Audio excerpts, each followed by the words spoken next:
The world before you lies between myriad dimensions. It was once plagued by divine conflict, but saviors from beyond were able to stem that eternal blight. Dissidia originally came out as part of the 20th anniversary celebration for the Final Fantasy series, roughly a decade ago.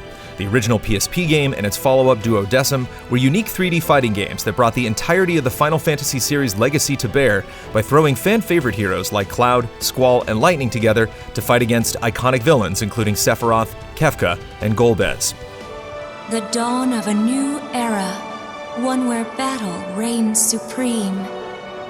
After a lengthy hiatus, Square Enix brings us Dissidia Final Fantasy NT, an updated console port of the 2015 Japanese arcade game. This new installment sheds the original one-on-one nature of its predecessors in favor of a 3-on-3 team battle system. It also puts a heavy emphasis on the multiplayer components, especially online play. We gotta be thick as thieves to win! Betake you to your guard. At its core, Dissidia is mechanically very similar to previous entries. It's a fighting game that pits players against each other in 3D arenas with a full range of movement, something that most fighting games have moved away from in recent times. In that regard, Dissidia delivers something quite uncommon. Its fast-paced action demands astute observation of your surroundings, in addition to keeping tabs on your opponent's activities.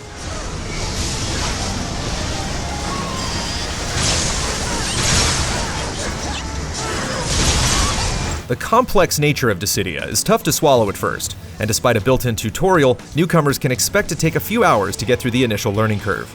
Trying to make heads or tails of break damage, HP damage, EX skills, and all the other layers of the battle system, along with the sometimes strange vernacular Dissidia employs, can be overwhelming. Dissidia also doesn't do you any favors with its cluttered on-screen presentation. The HUD, which comes in a modified console version as well as the option for the original arcade interface, is an absolute mess that approaches a level of intricacy more akin to an MMO than a fighting game. Given the game's fast-paced nature, it seems almost impossible at first to keep track of everything on screen, so much so that you'll find yourself suffering from tunnel vision trying to just focus on a single opponent.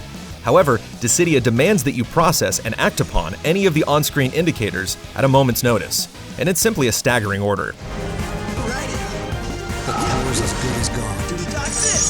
For the average player, Dissidia might be too much to take in, and it's easy to see many being turned off before everything begins to click. The game also fails to present critical information to the player in various ways. The lack of character-specific command lists or tutorials forces you to guess at some of their movesets or turn to help from other players. Something as crucial as how to change Lightning's stance from Commando to Ravager, which drastically changes her playstyle, is never once explained in-game.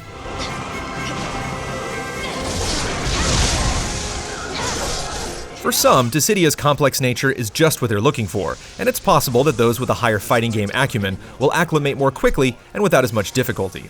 If you manage to clear the massive learning curve and put in the long hours to master Dissidia, there's a solid fighting game underneath it all. The core is mine. For those more competitively inclined, the biggest draw is the online mode, which allows you to team up with two friends to go against another pre-made team, or go it solo with random players. As long as your fellow fighters' connections are stable, the online works well and can be fun when matched against those close to your skill level. However, unlike some other fighters where it may be possible to salvage a match with a poor connection, Dissidia is virtually unplayable with even a slight amount of latency, but we didn't encounter this issue very often. On the flip side, the matchmaking system works well as we typically get paired with players close to our ranking, and hardly any fight feels too one-sided. Rend them with your frigid blight!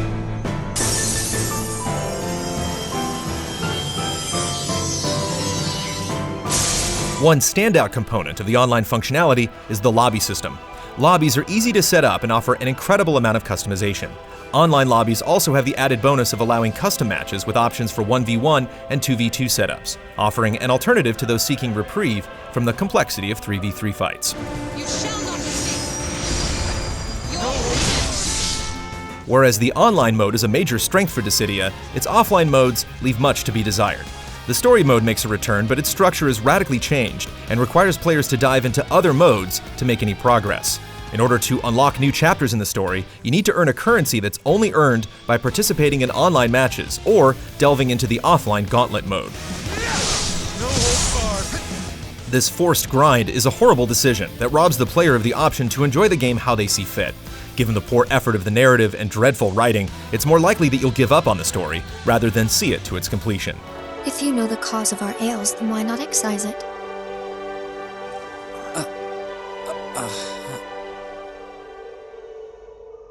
For a being more powerful than us, your ignorance puts me to a nonplus.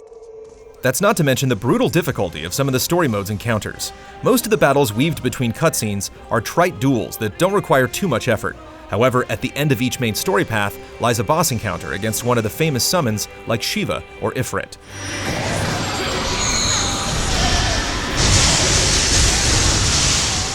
Simply put, the difficulty of most of these milestone fights, including the final boss, is insane. They ask you to memorize complex patterns over multiple phases and require precise movement and impeccable timing that is just too demanding. What makes matters worse is that there's no difficulty setting to turn down the challenge if you simply want to enjoy the story, and leveling up your characters does little to reduce the struggle. Square Enix could have remedied this by allowing players to join up with allies online to take on these behemoths, but there's no such option, making it a huge missed opportunity. Whoops. The only other real draw of Dissidia is in superficial rewards you can unlock through grinding battles. You can earn new outfits and items to alter your character's appearance, new songs to listen to in battle, and other trinkets like icons used to dress up your in-game profile seen by other players online. Together, these make for a nice touch, but it's nothing that hasn't been seen before in countless other fighting games. I got brought here again? I can't believe this. There's no denying Dissidia takes a huge risk in trying to do something unique, but this game simply asks too much of the average person. The online features will satisfy seasoned players, but there simply isn't enough to keep everyone else coming back, especially considering the story mode's numerous shortcomings. There's certainly potential here, but it's clear Square Enix needs to go back to the drawing board if Dissidia hopes to have any sort of future. Death and doom! Forgot to behead that returner! Doom and death? No, I didn't. Let blood stain the battlefield! As long as it doesn't stain my breeches!